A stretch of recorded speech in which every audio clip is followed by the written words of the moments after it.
I'm ready. Are you guys ready? Good afternoon. Welcome. Today I have the pleasure of introducing Mike Hoye. He's the Engineering Community Manager at Mozilla. Mike is an open source entrepreneur and former sysadmin and a longtime community member of Mozilla.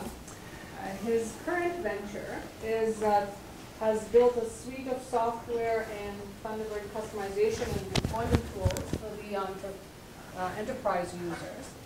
And his topic for today will be building a community on purpose.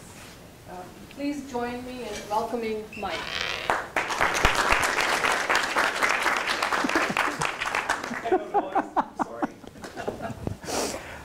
That bio was the introductory paragraph from when I was here, what, 3 years ago now? 2 years ago? Doing another source project back when I was an entrepreneur. And I had built a whole suite of tools around Firefox and Thunderbird enterprise delegation or enterprise deployment. It was a lot of fun. I worked with Seneca and some students here to build it out. The products were great. They were successful. Ultimately, people didn't pay me for those products. And it turns out that my kids need to eat. So I had to move on to something else. And the thing I'm doing now is I'm working at Mozilla. I'm their engineering community manager. And so I mentioned this a few minutes ago. This will be in the disclaimers as well. But the thing that got cut off on the program description was where it said social engineering. And what I've been trying to do for a while now is to reclaim that term and have it actually mean building communities meticulously and with the same level of precision and discipline that we try to build out our software with. And not to mean trying to convince the receptionist to give you the password to the server. So if you're here expecting to get that talk, you'll probably be better off somewhere else. In fact, literally anywhere else than any room I'm in. One of the things that I always start my talks off with is this. This is a line, or the title rather, of an essay by a guy named Gopal Kapoor. It was written in, I think, Computer World magazine back in 2000 or so. And it's a short article that I encourage all of you to look up and read about professional communication. It's called "I'm Okay, the Bull is Dead." And without getting too far into giving away the gag, the main thrust of his argument here is that if you have a professional point to make, whatever it is, don't dilly around, don't sugarcoat it, don't make excuses first before you make the point. Open up with a punchline. Say what you have to say, the most important things you have to say first. And so these are the four most important things I would like you to take away from this talk today. Have you read that now? If you want to go somewhere else and see something else, almost everything I'm going to say today is going to be reiterating this and talking about why these general principles are important. The first one is this. And the reason people in my line of work are often very cautious about process is, and the reason you should as well be very cautious about process, is because your processes are an expression of your values that has a circular relationship with them. The things that you think are important will become your processes, and they will become harder to change once they are in place as processes. Second one's really important. This one, I don't know why I don't have my notes here. I would like to have my notes. Is there a button here to have my notes? Keyboard shortcut, oh, hold on. I should have got this all set up a moment ago. Where's the presenter? Oh, there we go, great. So, second point here is an important point. A guy named Merlin Mann has made this point more than once about scarce resources. And his point there is that what we really care about are the things that we do with our time, with our effort. Measure those things. We measure our time, right? We measure our money, right? Because we care about them, right? When we talk about things like community, when we talk about how the community is important or how contributors are important to us, if you're not measuring those things, if you're not at least trying to find a yardstick for community participation, you don't really care about it, right? Whatever you say you care about, it is the things that you measure and the things that you value in your day-to-day, like the things you have a number on, those are the things you probably care a lot about. My dad used to have an expression, or turn of phrase, that people would say to him back when he was working. They would say, David says he was a manager in the public service. And people would say to him, David, just remember, if you can't measure it, you can't manage it. And his reply to that was always that if you can measure it perfectly, if you can always have an exact yardstick for whatever it is you're trying to accomplish, then any jackass can manage it, right? So there's a careful distinction here between the things you are trying to measure and the things that you will only manage by measuring. And the distinction there is an important one, because what's really happening there, if you're trying to precisely measure something, is you're actually trying to commodify leadership, right? You're trying to turn the leadership of your project, the leadership of your community, into a knob with one dial that goes left and one dial that goes right. That, functionally speaking, means you want to get it off your desk. And I think we can do better. Third point here, finally, is, and I can't express this enough, this is obvious once it is said, saying thank you for things that people give you is, in a timely manner, is really, really important. The one statistic, the one piece of data I would like you to take away from this is that we've got a huge historical analysis of the information that comes out of Bugzilla. We've got a 15-year history there. And so we get an academic paper a couple of months ago. And the academic paper says, what is the retention rate of a contributor? If someone offers us one patch, what is the number one thing we can do to get that person a second patch? Right? What is the single most important piece of data that affects whether or not that person comes back? And now we know what that is. And the answer is that if you get back to that person within 24 to 48 hours of their first patch submission, you are very likely to see that person again. If you let that patch rot on the vine for a day, for 3 or 4 days, or a week, if you do not get back to that person with you don't even need to review the patch. You just need to say, thank you, we have received the patch. Here's something else you'd like to do. If you do that, you're very likely to see that person again. If you let that patch sit for a week, that person is gone, and they will not be back. Finally, perhaps obviously, all of these things that you do to benefit your community ultimately come back to benefit you. There's a larger story here. It's going to be an individual story for each of you as you try to do it. So where is that? Here? Oh, sure, why not? Hello? What are we doing here? Oh, there we go. This disclaimer is the one I mentioned to you earlier. Why are you here? Very casual survey. Why do you want to build your community? Does anyone here have a strong answer for that? We got 1, 2, 3 people, 4 out of this entire crowd. 4 people have a strong answer as to why they want to grow their community. What's yours? I want to build a better software product. Fantastic. I learn more by participating, therefore I want to be part of that process of helping others and learning from that. That is an excellent answer. Yourself? Just to reiterate and elaborate, a strong community built around an application or software instantly expands its lifespan and its security and just everything around it by exponentially. Right. So why does open source matter at all then? Right. Right. I can tell you why open source matters to me.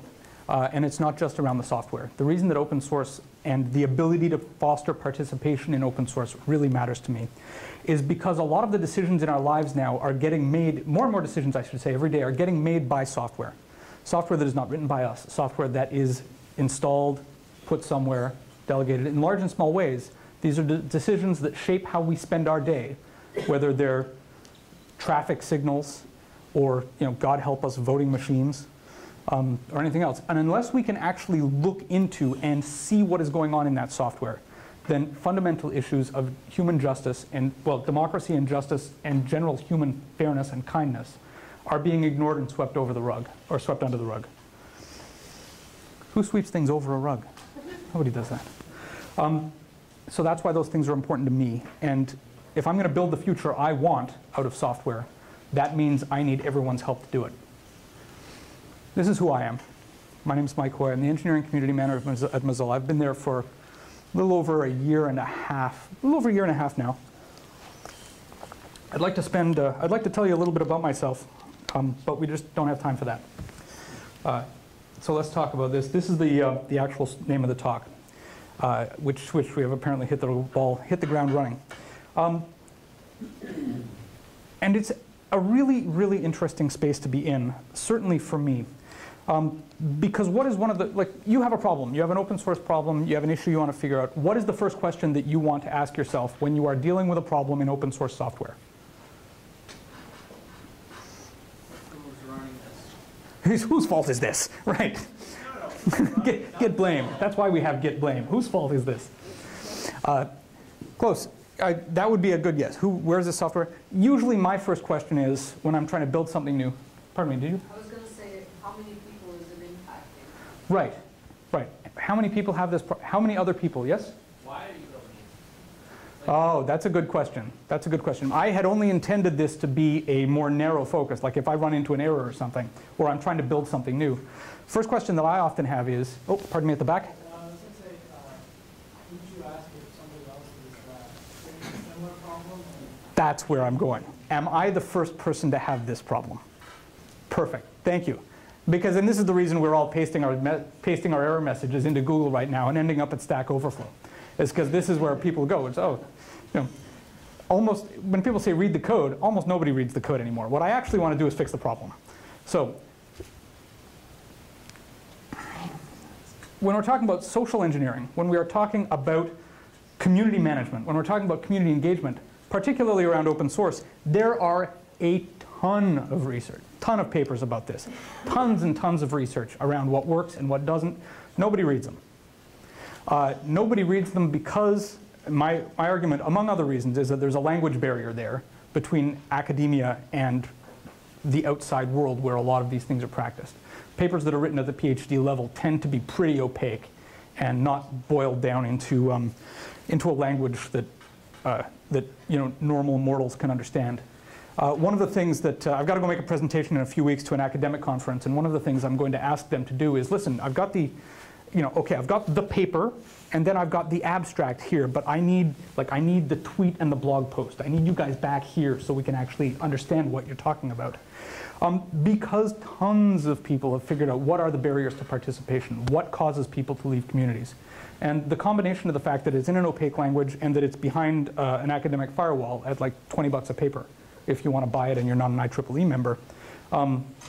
If you have any say in what the IEEE charges for papers, or if you are an advocate of open access, this is a rallying cry for you.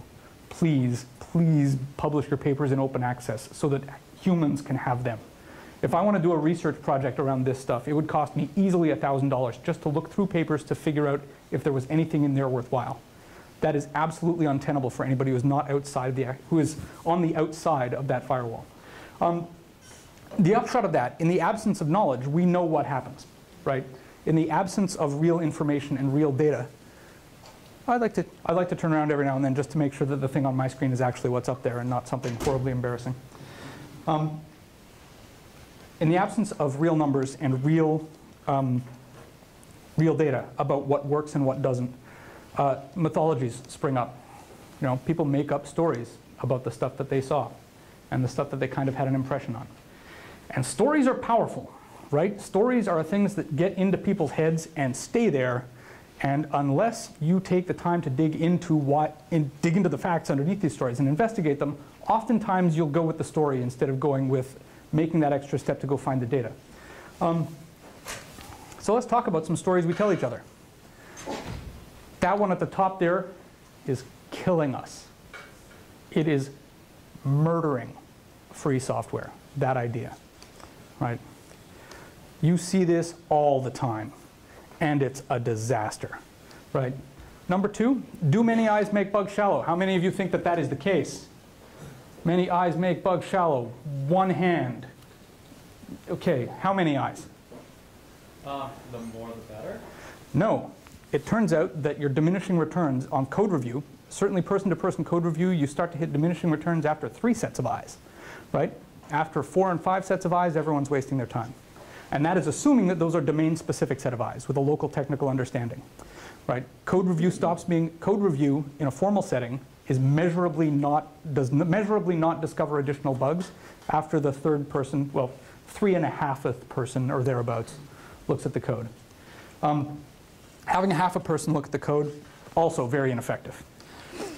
What I want to read a bit for you up here at the top, and I'm going to quote this here because I harp on this meritocratic point a lot. And I'm going to read this just to have the quote exactly right. And the line is, I have in the first part of this book reviewed the means by which our modern elite has been established, and what a splendid result it is. No longer is the brilliant individual who just shines forth. The world beholds for the first time a brilliant class the 5% of the nation who knows what 5% is. That's a line from The Rise of the Meritocracy. It was written in 1958 by Michael Young, and he did not write it out of love. It's about as vicious a piece of satire as you're ever likely to find if you decide to read it, and I encourage you to, because it puts a lot of modernity in a sort of very painfully clear perspective. But his ultimate point was that meritocracy is a mental model that happens to benefit the people who have already climbed to the top of whatever pile they happen to be on, in order to give them a reason for believing they deserve to be there. Right? The idea that open source is a meritocratic process is that open source is a meritocracy is a deeply poisonous, deeply pernicious issue. This is not to say that we should lower our standards, right? This is not to say that we need to accept worse code or defective code or that we need to ship crappy products. What it does mean is that we need to stop talking about ourselves like we're magic, right? We need to stop acting like we're special and that we have something no one else can do, right? And if you want to grow a community, this is a good place to grow your, good avenue for community growth. Is people whose voices haven't been heard yet.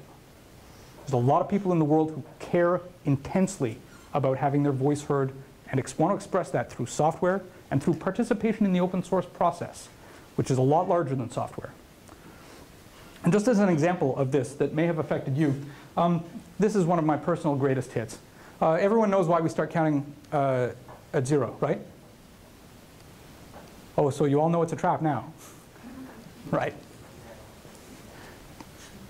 It's a gag. We'll get back to this, and I'm happy to answer questions about this. The reason that I know why we start counting at 0 is because I spent 2.5 months doing the research and phoning people who were professors and CS language designers in the 60s to ask why they made their decisions.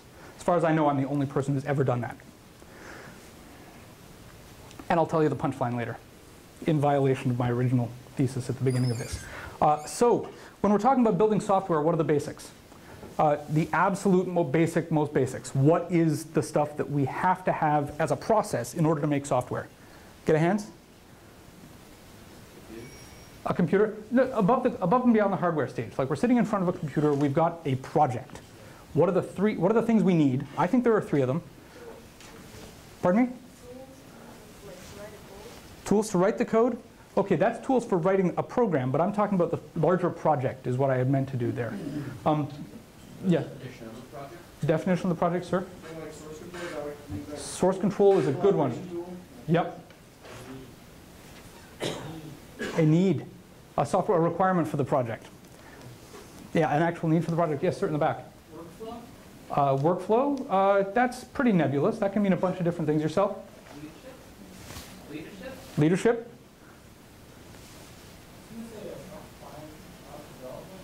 A roadmap. A roadmap. Yeah, these are all good. Those are all good suggestions. Those are all not, many of them I think are nice to haves. I'll take one more in the back. Like outcome? Expected outcomes. These are the ones that I picked. Those are all good. Those are all good answers. These are the things that I picked as being the very most basic stuff that in modernity we expect from an open source project and a way of participating. Right? Do you know what you actually have? Right? Do you know what the problems with it are? Are you checking to see if that situation with your problems, whatever the number of problems is, are we getting better or worse? Right? This isn't asking questions about why we're getting better and worse. This is just where are we, how much trouble are we in, which way are we going? Right? Do you care about any of this stuff? Right? I thought I'd drop this here in the middle here because the reason I'm asking you if you care is not to ask you if you care at all in the abstract, but because what I'm about to ask you to do is work. It is more effort than you probably wanted to put into it. It is dealing with people, which is sort of like dealing with software except messier. Right? Dealing with people is complicated and ugly and messy in a lot of different ways. Because people are finicky, because people are different from you. People are coming from a background that is very different from yours, and you can convince people to work with you, and you can do amazing things with people, but you can't predict them. Right? There is no regression test for somebody's mood, and that's unfortunate. You are never going to get to a point where I don't know, where you fire up a program and then take a look at it in GDB and GDB just says, no, I'm not doing this. I'm not working with that program. Forget it. You do that on Apple software sometime because Apple is kind of dicks about this. But you'll never get to a point where like the debugger or you write a program that just says, no, I'm not emitting that string. I don't feel like it today. Right? And so you go back and you say, well, you go back and you fire up GDB again, and you fire up GDB on a completely unrelated program the next day, and GDB says, listen, the guy you were talking to yesterday, yeah, he heard you were bad-mouthing him before from some of this other person, and so maybe that's why he didn't feel like emitting that string at that point, right? And he took offense at that thing you said, and you didn't realize that he took offense. You will never run into that problem, hopefully. Like GDB will never come to you and say, yeah, that guy is not going to run for you today because he found out that libc just slept with his wife, right? So source control, these are the three things we talk about. I mean, you've got these. If you've got GitHub, you get this stuff largely for free, GitHub and Travis CL. But a way to rephrase that if you're looking at community management is, as we described, what is the state of our community? Where are we? Who's here? Who's making contributions? Who's not? Are we keeping track of that? Just to find out, like a regular contributor that we haven't heard from in a while, maybe we should find out why. Right?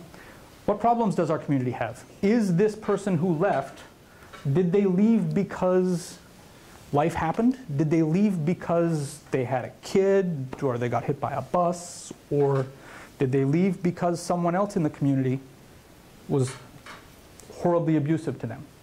We'll come back to toxic community members in a minute. Right? And sort of what about us? This is your automated testing, right? This is, do we have as many contributors this month as we did last month? This is, do we have as many patches as we did this month as last month, or 6 months from now, or 6 months in the past, I should say, right? Is this project actually growing or shrinking? All of this stuff is stuff that we build into software routinely. It is the basics of analysis. But people don't do this with their communities. And it's really sad because it means that there's no insight into what you're doing right and what you're doing wrong when you're trying to grow a community of people who are ultimately trying to change the world.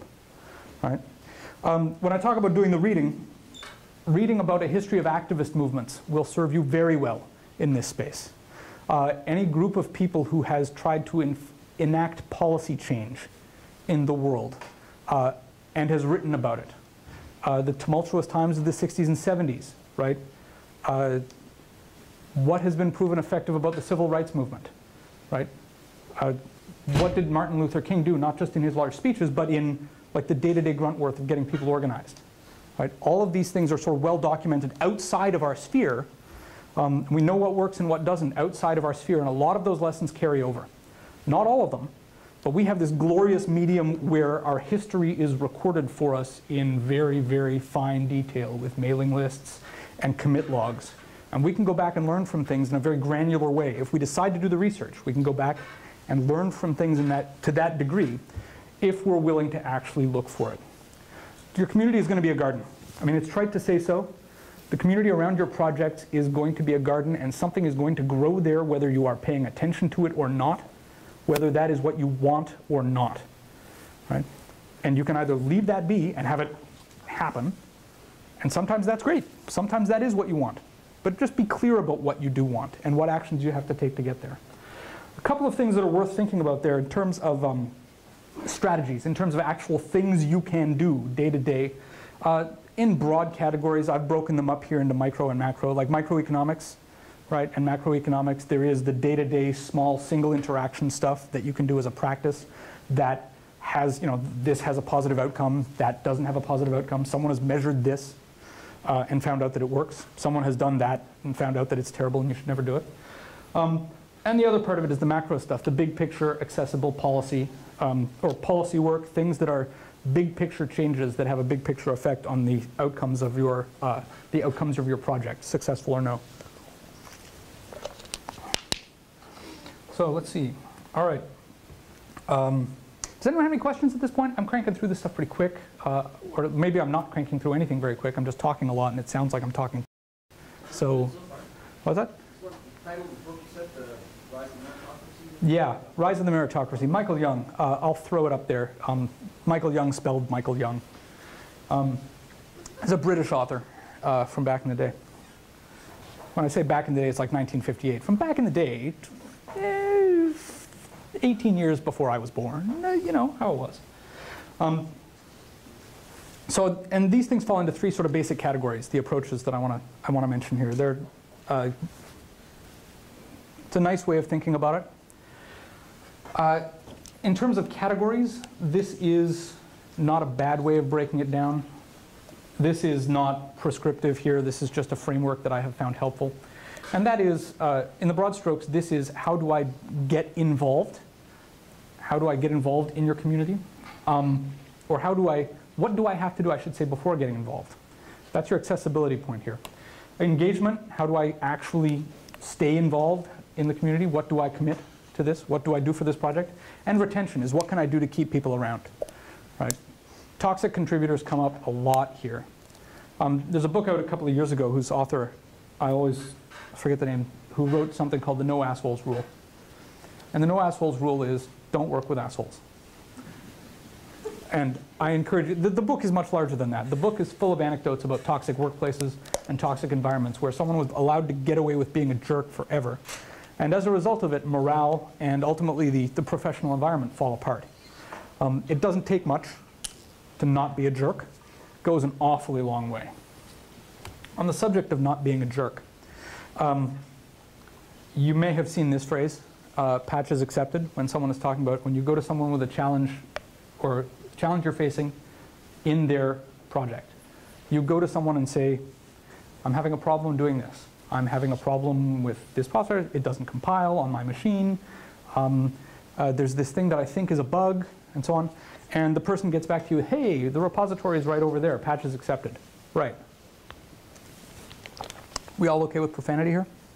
Everyone? No one here is under the age of 16? Good? Good? Oh, I got one thumbs up in the back. Fantastic. Great. Telling someone patches accepted is semantically indistinguishable from telling them to fuck off. All right? That's all there is to it. Right. What you've just done here is said, well, good luck. I wish you every success in becoming a part of a project, but I'm not going to help. I'm just going to point you to the repo, and there it is. This is also a similar phenomenon as referring someone to the asking smart questions. You've all seen asking smart questions. Raise your hands if you've been pointed to the asking smart questions thing from ESR. Yeah, don't ever do that to somebody. That is deeply unkind and deeply unhelpful. Because when we're talking about, as I mentioned at the beginning of this, when we talk about scarcity of resources and doing the things that matter to you, people have a ton of options for the projects now in modernity that they want to contribute to. Thousands and thousands of open source projects, and not just random people's projects that they put up somewhere, but there are now an infinite number of places where you can make a meaningful contribution to open source. And if your community does not feel good, then someone can take that time and effort that they were going to give you somewhere else at no cost to them, right? But at very, very real cost to you, right? And as far as I know, like I can't speak for your project, the stuff that I'm working on right now, there's not a lot of extra time and effort lying around. Like this is not something we can expect to routinely screw up and come out ahead. When we're talking about accessibility, accessibility is people. When I say accessibility to people, what I actually people think of, you know, the wheelchair ramps outside of buildings, and that's a large part of what it means. It means barriers to participation and barriers to access.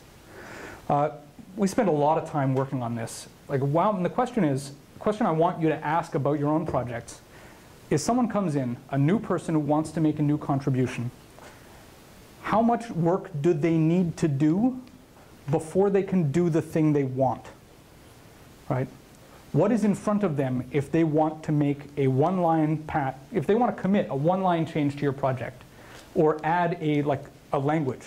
Man, localization is an amazing avenue for getting people involved in this stuff. If someone wants to add a language to your output, how much do they have to do first? How hard is that, right? And then walk through the process, like test that, right? Because the thing people update last is their documentation, and that means that getting started on projects last is like the last thing to be updated. How you get involved in this project, things change dramatically. You know, we've got an existing community that does really good work, And those people, like a new person comes along and wants to be a part of this and say, okay, I've got this great idea, I want to make this change. How do I get set up? And because you're the kind of person who does that, you say, well, you just read the documentation. Read the manual, you say to that person. And then they go to the manual and they do everything you have asked for, and then you come back to them 6 weeks later after they've banged their head against this, and then you say to them, gosh, you know what, the manual's kind of out of date, we've changed our build system. Yeah. Has that happened to any of you? Because that happens to me 5 times a year. Right? And it's infuriating. Like, I did everything that you asked for, except you pointed me at documentation that was 6 months or a year out of date. And now I've wasted a bunch of time trying to help you, and that time is gone. Right? I could have spent that time doing literally anything else, and it would have been more useful than this. Because you decided to not update your docs, because you decided to point me at docs that were outdated. I get excited, you know?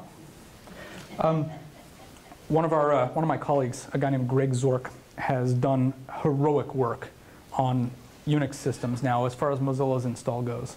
And what used to be a nightmare on stilts to get Mozilla's development environment set up and running is now download this Python script, type install, and it does all the work for you.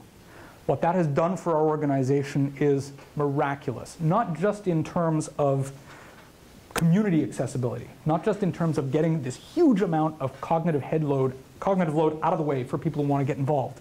But the other thing that it has done is that it has made it really, really easy for our internal developers to suddenly get sped up and running as well. Right? And this happens all the time. The person who you see walking up the accessibility ramp or the wheelchair ramp is never a person in a wheelchair. It's never a person with a walker. It's almost never someone on a scooter. What it usually is some dude who's got a handful of groceries and who just wanted his life to be a little bit easier. Right? When we're talking about accessibility in tech, this is what we're talking about, is making it easier to get stuff out of the way so you can actually put your effort into the hard problems that we solved. Right? There are other barriers to participation in here that are a little bit more interesting. Right? These are the hard ones. Social barriers to participation are super exciting, and they are often stuff you are completely blind to. Right? One of the great problems that we have recently, and I'm going to ask you to bear with me for a little bit of sort of, you know, Bugzilla horror story time here, where so Bugzilla sends email. Oh my God, does Bugzilla send email? And so the upshot of that is that after a while, like we have developers at my office, developers who are sitting right next to me, who are literally hundreds of thousands of emails behind, because they just cannot read all the Bugzilla mail that they're involved with. But, so how do we solve that? That's bad. That's a waste of everyone's time. This means stuff's getting lost, stuff's getting dropped. So we build this thing called the need info flag. And the need info flag is this thing in Bugzilla where you click a checkbox and then pick a name, and then that person's name, so, okay, I need Hoye to answer my question about this bug. Fantastic. That means that when I go back to Bugzilla, I see a little red icon at the top of the screen saying I've got 5 requests for questions for bugs from these people, right? And now I've gone from having 30,000 emails that I don't read to having 5 questions I can answer. Huge gain, huge productivity gain for us. And then we find, and then we find that, we start digging into it, and we start to see people who are checking the flag, new contributors who don't know exactly what the need info flag is for, who are just checking it without filling out the text box. Right, I'm a new contributor, I need some info here. Click. Right. Better yet, we have people from Ask First cultures. Let's say that you are not from a North American kind of knock around, get things done, rah-rah kind of a culture. Let's say that you're from a culture where the traditions are that before you jump in and become a part of a community, you actually ask first. Right? Let's say that you're from a person who says before you butt into a conversation, you say, is it okay if I participate in this? Is it okay if I take a look at this bug? Turns out that's about 3.5 billion people who come from cultures like that. India, Indonesia, China, Japan, right? basically all of Asia, most of big chunks of South Africa. Not all of it, but big chunks of it. Big, huge chunks of Africa. So these are people who come in and ask. They say, I would like to participate in this bug. They say, check the box, and they say, may I participate in this? May I take this bug? Right? And nobody hears them. By the time we found out about this, we'd probably lost between 50 and 100 really, really potentially smart contributors, going back ages, right? People who, not through any fault of their own, who did everything we asked for them, right? Who climbed to the top of Bugzilla Mountain and found when they got there that there was no one there to just pat them on the back or say, yes, yes, you can do this, you can be here, right? Disastrous, right? So, and that is not because we did not understand.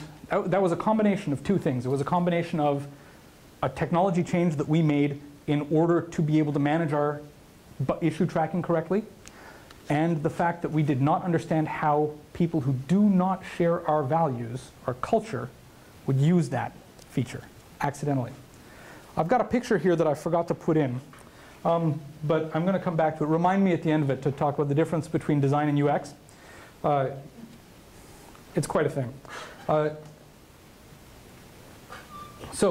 Well, how we responded to that, though, is perhaps more important. Now we tag people who are new to Bugzilla as being new to Bugzilla, right? We have a system in place where if a new to Bugzilla commenter comments on an issue, that raises the flag automatically, right? So we don't overlook new people, and we're working really hard. I know that we have other issues like this in Bugzilla that we haven't found yet. Bugzilla goes back 15, 16 years now. There's horror stories in there that we haven't examined. Just the other day, we were talking about, I'm trying to write a tool that notifies us when patches age. Right? I'm trying to write a thing that pops up on IRC and says, you know what, this patch is more than 24 hours old. It's from somebody new. We should get someone to look at this, right? Because that is what we know works now. And then I run the numbers on how many patches we've overlooked over the years, and there are like 8,230 odd patches that go back 14 years that have never been reviewed. Thousands and thousands of man-hours of work in there that are just sitting there dissected and put out on the slab for us that we've never even bothered to look at, that are just rotting now. Right, and in any long-lived project, that is not inevitable. If your project makes it from the point of today to being something 10 years old, you should really have this kind of instrumentation in place, just to make sure that people don't fall out the side, just to make sure that work and effort and time don't get thrown into the dustbin by accident. The engagement part is, oh my God, we're almost out of time. How did we do this? All right, how does anyone talk for like 5 minutes? Can you remember being afraid of talking for like 5 minutes? And then you have something you think is worth saying and you'll talk for 2 hours without being interrupted? Okay, so we're gonna have to pick up the pace here. Social engagement. This is the part where people find good bugs for them. We know that there's a couple of good things, that matchmaking is hard. Finding ways for people to get involved with your project involves surfacing information about the bug that you may not already be surfacing. And sometimes that doesn't take much effort. In order to do this, you will need this piece of code, you'll need this piece of knowledge, you'll need JS, you'll need C++. You will need this development environment or this piece of hardware, like maybe you need a phone with Android on it. And finally, like where you can go to make this change. These things kind of matter. These are the hooks that let people get in. Good first bugs, we're calling them at Mozilla. Contributor bugs, whatever you want to call them. Understand what small changes are. Throw the little fish back, right? If you've got small changes that are easy to make, throw them back, mark them as a good first bug. Put 2 or 3 sentences on them that say, this is where you should make this change and this is how. And then throw them back out into the wild. Tell people on Twitter you've got a bug that you would like some help with, right? Have good documentation about how to get set up to fix that bug. We've talked about that already. But throw back your little ones. Throw the little fish back in the water so that people can start working on them. 65%, another stat we have, 65% of patch rejections on the first iteration come from a combination of 3 things. They are correctness, completeness, an incorrect fix, an incomplete fix, or an overcomplete fix. 2/3 of the rejections for first bugs come from one of those three conditions. And you can try and address all of those things by having a concise description of what a bug is, roughly where in the tree it is, because you can refer back to the line you can refer back to your files, right? Just as a URL to the file on GitHub. The fix is in there somewhere. And finally, a description that this fix, 2 or 3 sentences, this fix is this fix is not something else. That is, pardon me, like 2/3. Even the most cynical opinions about what open source contributions are for will find an enormous savings of time and effort there. And finally, retention. I've gone over this already, but I thought to talk about a couple of things. One of them is toxic contributors. You know who they are, right? Sometimes you know who they are. Sometimes you need them called to your attention.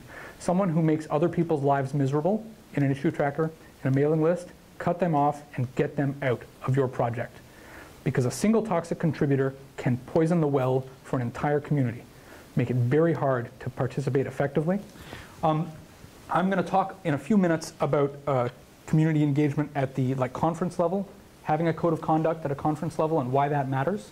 And the reason it matters is because if people feel unequally welcome in your community, then they stop showing up. And the reason they feel unequally welcome is because someone is a jerk to them and is allowed to get away with it. I can't emphasize how important this is. Do not be a jerk and do not let other members of your community get away with being malicious, threats right out the door, right?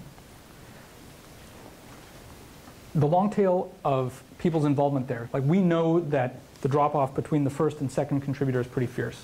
And what I mean by that is that people are very likely to submit a first bug.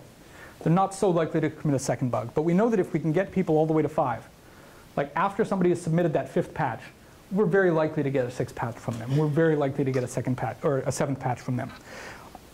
And so that means that this upfront experience for people really, really matters. If we can change the arc of that curve, we get an enormous amount of extra contributions. And we get also people who, after the long term, we're far more likely to end up with people who can take on mentoring and leadership roles in the organization, the more people we have in that pipe. These things are incredibly important. I wanted to talk a bit about Brooks' Law and so on. I'm going to skip a few points here and get, again, just to hammer on this point, of gratitude. Going back to people and saying thank you. Thank you, and this is the next thing you can work on. Thank you, and this bug matters, and based on your contribution here, you would be a good fit for this other issue we're having. Would you like to help us? This on its own is the #1 thing you can do to make people's lives better and to make people in your community's lives better. Say thanks. Say thanks. Tell them what they can do next. Where are we at here? Yeah, diversity as well. I'm sorry, I feel like I'm skipping through all of this stuff very quickly now, but I guess we've got 10, 15 minutes left. When I'm talking about diversity, one of the things that matters a lot to me as far as contributions is recognizing that there's a lot of different ways that people can make contributions. Matchmaking here is important, but if you value things like user interface design, if you value things like documentation and localization highly, and to the same degree that you value code, then what you end up finding with is people who are willing to grow out of the rules of documentation, who are willing to grow beyond the rules where they first started out, which is making small single patch contributions, into very prominent leadership roles in the fullness of time. But in order to get them there, in order to get people invested in your project and invested in your community, you also have to remind them and to telegraph the fact to them that you value their contributions at that level in the beginning. One of the things, where are we at? Here, docs, right. Engineer's disease is a real thing. Engineer's disease, raise your hands if you know what it is. Oh, come on now. I cannot make a gag about how engineers think they're awesome at everything and then have a room full of engineers and none of them say they know what that is. All right. What's that? Well, see, yeah. So this brings us to the point where engineers, people who value the software and the code much more highly than any other part of the experience of interacting with the software or the experience of interacting with their community tend to end up with a community of people who only interact with the software and not with other humans. And to be clear, if you want to do that, that's fine, right? if that is explicitly what you want to do, is to have a small project with people who interact with the software and who talk amongst themselves, that is fantastic, right? But just be explicit about what you want, right? And methodical, again, in the tactics and the measurements that you take in order to figure out how to advance your goals. If you want to only talk or only interact with people via the code base, then you can absolutely do that, and you can build a community based around that, but you should not assume that you can continue, that you should have a growth path, and you should not assume that you will have a very quick growth path, or a rapid growth path, or indeed any growth at all, if you do not value the parts of the product that interact with other humans and interact with the community who is trying to become a part of that or the external members, I should say, who are trying to become a part of your community. In a very real sense, your community is an API to your software. It is an API to your change system, whatever that change is, right? It is, and you can decide for yourselves if, and you can foster the practice of having that either be a barrier to participation or a filter or something more proactive, right? Where we get people trained up to the point where they can mentor each other, where we get community members up to the point where we can build leadership from the edges and start to see community members taking on the role of mentoring other new community members. Brooks' Law is real. Brooks' Law is the ideal from what is it, No Silver Bullet, I think it was?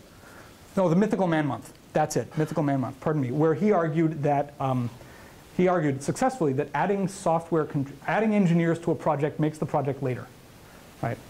That was his thing. And it's been a bit of a boogeyman for the industry for a long time because we have a much better understanding of what needs to get done to ship a complete product now. There are a lot of things that someone can do without contributing to the core code. There's testing, there's tooling, there's UX, there's graphics, there's localization. All of these things were just frankly much, much better at this than we were in the 70s when this book was written. But all of these things are, functionally speaking, matchmaking opportunities for your community, right? Someone who does not know how to write a JIT compiler can still absolutely run tests, right, and write new tests for software and do regression testing. There's a pile of things ways that people can contribute. Value them, right? Put them in the same issue tracker that you are using for coding problems. Value them equally and help grow those people into the larger roles that you think they can take on. A couple of big points that I want to make about macro organizations the macroeconomic stuff while we've got a few minutes left. The macro stuff is the conference organizing, large groups of people coming together in one place, large, policy changes that can affect whether or not your organization can grow past a certain size, meetups and so on. This is just how you can make your larger events, how you can make your larger get-togethers more inclusive, more valuable for everyone involved. There's the big one. I'm going to say this a lot. If you ask me what I should do for your organization or what your organization can do to make itself better for its community and make itself better in terms of engagement and retention, if there is one thing you should do, it's this. I may mention it a couple of times. The reason it's important is because people do not stick around to participate in projects where they feel threatened, where they feel unwelcome. You cannot be an equal participation in a project. You cannot be a peer of a project if you feel unequally welcome, if you feel like you are unequally at risk. All right? The Python has a code of conduct. The PyCon Montreal and PyCon Canada, I believe, are also running things there. They've got a code of conduct that is very clearly derived from the Geek Feminism Wiki that is fantastic. And this makes a big difference, right? Failing to have these and failing to confront the people who need to be confronted on these terms is one of the reasons that women's participation in open source is, for the most part, abysmal. One of the reasons that minority participation in open source is, for the most part, abysmal. That depends on which community you're in. PyCon does really, really well. The Drupal people have fantastic numbers as far as diversity and inclusion goes. I think the Debian code base is at something like 1.8% women right now. It's just awful, right? And it's not just awful in some abstract principled sense, though it is, right? It's also awful because that is a bunch of people who say they are advancing an ideology, say they have a strict set of principles about what they believe in, and are saying that, well, you can't participate, right?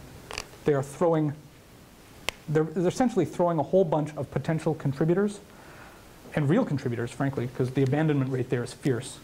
They're throwing a bunch of people overboard, not because they don't have important and valuable code, and not because they don't have an important and valuable ideas, but because they're not willing to police their own community members. Right? So have these numbers, right? Whatever these numbers are in your community, have them, and decide what's important to you, and then act on that, right? But you have to do all three of those things. You can't just say what's important and then not act on it. You can't just say that you have things that are important to you, like equality or access or whatever, and then not actually go and measure that, right? Because then you're just lying to yourself. I may have mentioned that code. Did I mention that code of conduct thing a second ago? Did I cover that already? The other one, nice ones, from a tactical perspective, encouraging group signups is nice. One of the things that's really effective in bringing groups of people, of like-minded, of like skin-colored, of like-languaged people into larger groups is allowing group signups. People will generally go to meetings. People will generally not go to new meetings of a new community if they go alone, right? Because they are exposing themselves to risk. It's risk you may not see, but that is how people in general feel.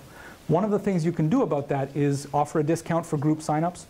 Simple tactic, say, offer a thing saying, I'm coming with a group, this is the group of people, right? Here's 15% off and a button, right? Here's 10% off the membership fee and a button if you sign up with 5 people. And what that means is that people who want to go to your thing but feel some degree of uncertainty or risk know that they will be there with people who look or sound or talk or enjoy the same food as them, right? That matters, that moves the needle, right? The other things here, give invitees 2 months notice. These last two are barriers to participation largely for women, older people, people with families, right? If you want to encourage people to come, people with kids just can't drop stuff and do it on 2 weeks notice. You just can't, right? Right? If you have childcare is a huge barrier to participation. PyCon is, if you have the means, and this can be expensive and there's liability issues, and you should talk to the Python people about this because they've navigated these waters already, right? Is this a problem? Am I the first person to have this problem? Well, the answer is no. There's who you ask, right? All of these things drive engagement in a way and drive involvement in a way that moves the needle materially on not just diversity, but raw numbers. Right. This is what gets more people in the door, and those people are how we get to here. What are our victory conditions here? Right. What does this look like? What does it look like if we win at community? Right. I have a couple of ideas about this, and these are the ones that I'm building towards at Mozilla, and that's these. The victory conditions are: we can delegate responsibility for the code to members of our community. We can delegate leadership to our community. Right. We can have people go out and say, this is a great community to be a part of, right? I enjoy contributing to this product. I enjoy hanging out online with these people. I enjoy being a part of this community, full stop, right? Mentoring, if you can get people to a point in your community by welcoming them, by teaching them, and having it be clear that they are now, can they now go and mentor the new person here? Right? Are they willing to go out and say, this is a great product? You should use it. This is a great community. You should come be a part of it, right? Are there more people here than last month? Are there more people here than last year? You can measure this stuff, right? Are you? Hands. Are any of you? We got one hand in the back of people who are measuring their contributor base. GitHub makes this super duper easy. There's a graph. You have to look at it, but you have to be honest about what you find and whether or not it matters to you. Like all data, I guess. Challenges around growth. I'm sorry that we're running out of time here, and I'm talking very fast. The challenges around growth are obvious. You know what they are. There are more people, there are more logistical hurdles, there are more problems. There are more things that you have to address that you did not think that you had to address, like allergies. Like we're going to need vegetarian and vegan and kosher meals, right? Like we're going to have to figure out how to understand what people's concerns are, right? Maybe we need a prayer room, right? Those are real concerns, and you should be able to find them and address them, and you should be honest with yourself about whether or not they matter to you. I think they do, and we try really hard to make that possible. So when we're getting back to community issue tracking, This is what I mean. Like if there's no halal options at your conference, that straight up means that some people can't go, right? Right? No vegetarian options, that might be, like no halal options or no vegetarian options, that may be a barrier to participation for a single digit number of people going to your conference. It sends a very clear message to another 2 billion or so people to who that matters, like who may be potential contributors. These things are just as much investments in the future as they are anything else. And when we're talking about think global and act local, this is the kind of thing we mean. So 156, just under the wire. This is my promise to you. It is a ton of work to do this. There are a lot of moving parts to understanding what makes communities work and what doesn't.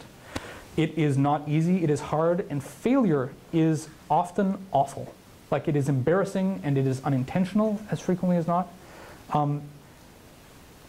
But it is the kind of failure that can be informative, and it's the kind of failure you can grow from. And the fact that it's hard, and the fact that it's a challenge, and the fact that it fails ugly as often as not, is not a reason to not try. Right? If we are going to build open, transparent communities that are inclusive, that's a pile of work, because most of us only have a very, very limited idea of what inclusive means, and it means a lot more to other people than it means to us.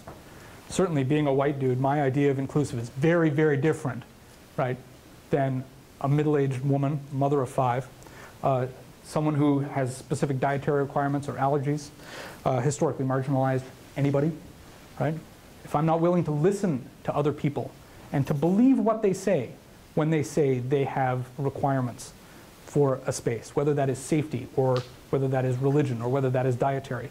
If I'm not willing to listen to those people, I might as well just pack it up and go home, right? Because at least what I believe about open source involves making it possible for people who are different from me to become involved. And that's why this matters. People are worth it. And in the fullness of time, I think that if you put the work in to making people feel at home, making people feel, and figuring out why they didn't if they leave. If you put the work into getting people involved and growing them into your community, you'll grow your community thereby. I think it'll be worth doing. I hope it is, because that's why I keep coming out to this conference every year. Thank you very much for your time.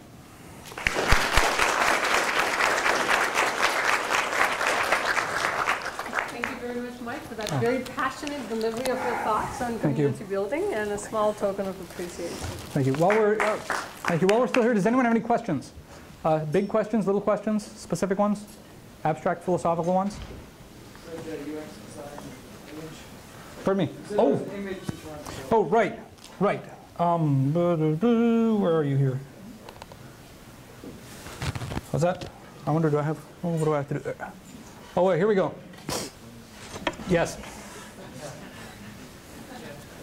Yes, this comes up a lot, especially when you're designing events, especially when you're trying to do community building, right? Do all of you guys know what the, have you guys heard, what's it called? Paths of desire. Has anyone heard paths of desire? Have you ever heard of that phrase before? So basically the idea is that if you are designing like a campus or a university campus, instead of putting down pathways to anywhere, you just lay sod down. You just lay down grass everywhere, and then you wait a year. And by this time next year, what you're going to find out is all of the users of that campus, the students and professors and everyone, have all killed the grass that is on the place where the paths should be. Right? This is a powerful tool when you're talking about community building, is trying to figure out where people actually want to go and then making that easy for them, rather than saying, okay, you have to do this, you have to do that. Right? So as far as these tools go, I hope that was valuable. Thank you very much for your time. It's been a privilege to speak to you all.